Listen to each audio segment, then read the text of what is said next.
और चलिए इसी बीच रुक करेंगे इस वक्त की बड़ी खबर की ओर, जो कि रायपुर से सामने आ रही है, जहां आपको बता दें छत्तीसगढ़ के विधानसभा का आज बजट सत्र पेश होगा। वित्त मंत्री ओपी चौधरी ये बजट पेश करेंगे। वित्त वर्ष 2025 और 26 का ये बजट होने वाला है, जो कि लगभग 1,60,000 करोड़ का होने का अनुमान है। महिलाओं और युवाओं के साथ छात्रों पर इस बजट में विशेष फोकस किया गया है। 1,47,500 करोड़ का पिछला बजट था और अब इसे और बढ़ाया गया है। कहा जा रहा है कि 1,60,000 करोड़ का ये बजट हो सकता है। इस बजट में महिलाओं पर, युवाओं पर और खासतौर पर छात्रों पर विशेष फोकस किया गया है।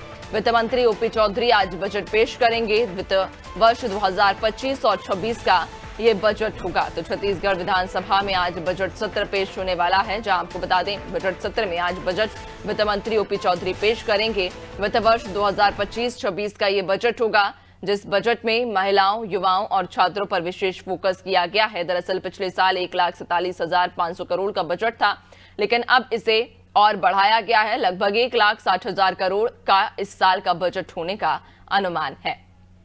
तो वित्त मंत्री ओपी चौधरी आज बजट पेश करेंगे, जहां वित्त वर्ष 2025-26 का ये बजट होगा। आपको बताते चलें कि 1,47,500 करोड़ का पिछला बजट था और अब इस राशि को और बढ़ाया गया है। कहा जा रहा है लगभग 1,60,000 करोड़ का इस बार बजट होने का अनुमान है। वित्त वर्ष 2025-26 का वित्त मंत्री ओपी चौधरी आज बजट पेश करेंगे।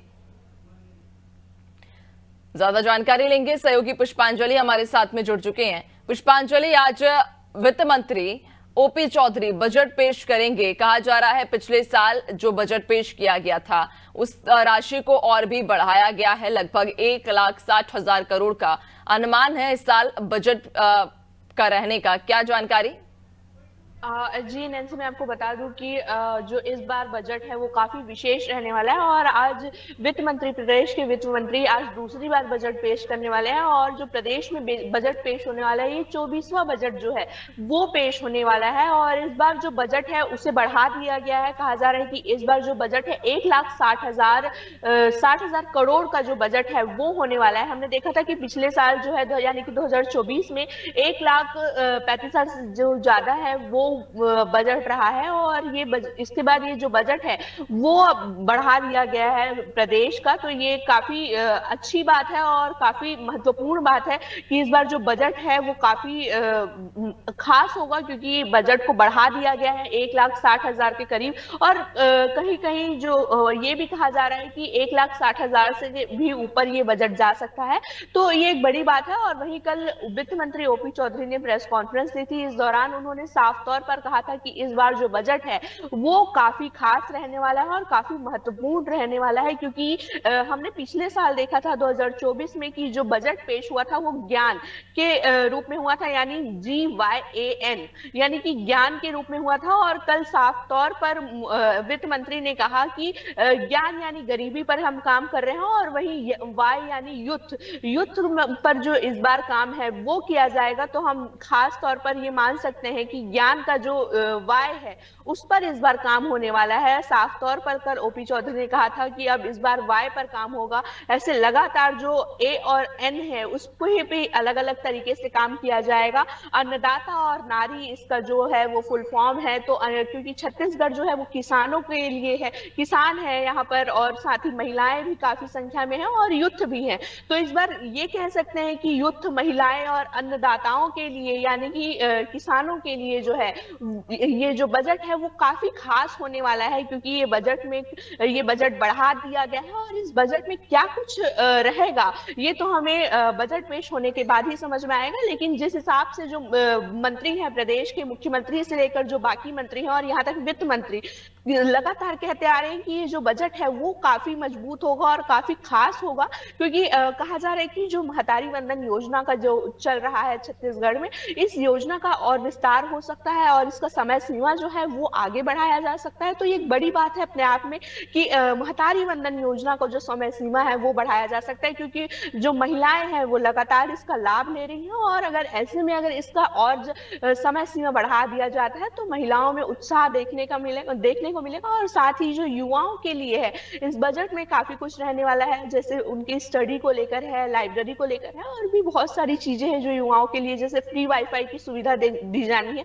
क्योंकि फ्री वाईफाई की सुविधा जो है वो आज के डेट में युवाओं को भी चाहिए, बुजुर्गों को भी चाहिए, और यहाँ तक सभी नौजवानों को, बच्चों को, सभी को वाईफाई की सुविधा अगर मिलती है तो ये एक बड़ी बात हो जाती है। और साथ ही प्रदेश में कई जगहों पर सीसीटीवी लगाने का भी की बात भी सामने आई है। सुरक्षा की दृष्टि से भी बहुत कुछ फैसले लिए जा सकते हैं आज बजट में, और काफी कुछ जो अहम बातें हैं उस पर मंजूरी मिल सकती है। और इससे पहले जो बजट रहा है वो भी काफी खास रहा है, और आज का बजट भी काफी खास माना जा रहा है, क्योंकि कल वित्त मंत्री ने साफ तौर पर ही कहा था कि इस बार का जो बजट है वो मजबूत रहेगा। जी बिल्कुल, और जिस तरह से आपने भी जानकारी दी कि इस बार का जो बजट है वाई यानी कि कहीं ना कहीं यूथ्स के लिए बेहद ही खास होने वाला है। और ऐसे में अगर हम बात यूथ्स की ही करें तो चूंकि बेरोजगारी एक काफी बड़ा मुद्दा यूथ्स में इन दिनों बना हुआ है, जो युवा हैं वो बेरोजगारी को लेकर कई बार प्रदर्शन कर चुके हैं। इसके पहले जब कांग्रेस की भी सरकार रही उस समय भी हमने देखा कि किस तरह से प्रदर्शन किए गए, प्रदर्शन कितने उग्र भी हुए। उसके बाद बीजेपी जब सरकार में आई उसके बाद में युवाओं को यह आश्वासन भी दिया गया था कि हर युवा को कहीं ना कहीं रोजगार मुहैया कराया जाएगा, रोजगार के जो साधन हैं वो बढ़ाए जाएंगे। और ऐसे में अब बजट में भी इस बात का जिक्र किया गया है कि यूथ को लेकर फोकस किया जाएगा। तो इस बार क्या रोजगार की दृष्टि से इस बजट में कुछ खास होगा? जो छत्तीसगढ़ सरकार है वो लगातार रोजगार देने का काम कर रही है। और साथ ही जो मैं बता दूं कि कुछ दिन पहले सहायक शिक्षकों की जो शिकायत रही है, उनकी जो पदोन्नति है और भर्ती प्रक्रिया जो रोक दी गई थी, उसके बाद ये जो सहायक शिक्षकों की भर्ती है वापस से शुरू करने का जो है बजट में रखा गया है। जहां तक ये जो बात है वो कंफर्म निकल कर सामने आई है कि ये जो बात है वो निश्चित रूप से ये बजट में उठेगा और बजट में इस चीज का निर्णय लिया जाएगा, और जिससे कई युवा प्रभावित हैं प्रदेश में भी सहायक शिक्षकों की। तो ये जो बात है भर्ती वाली वो निश्चित तौर पर बिल्कुल, यानी कि इस बजट के जरिए युवाओं को एक बड़ी सौगात सरकार देने जा रही है। बहुत शुक्रिया आपका, बने रहिएगा और भी आगे आपसे अपडेट्स लेंगे।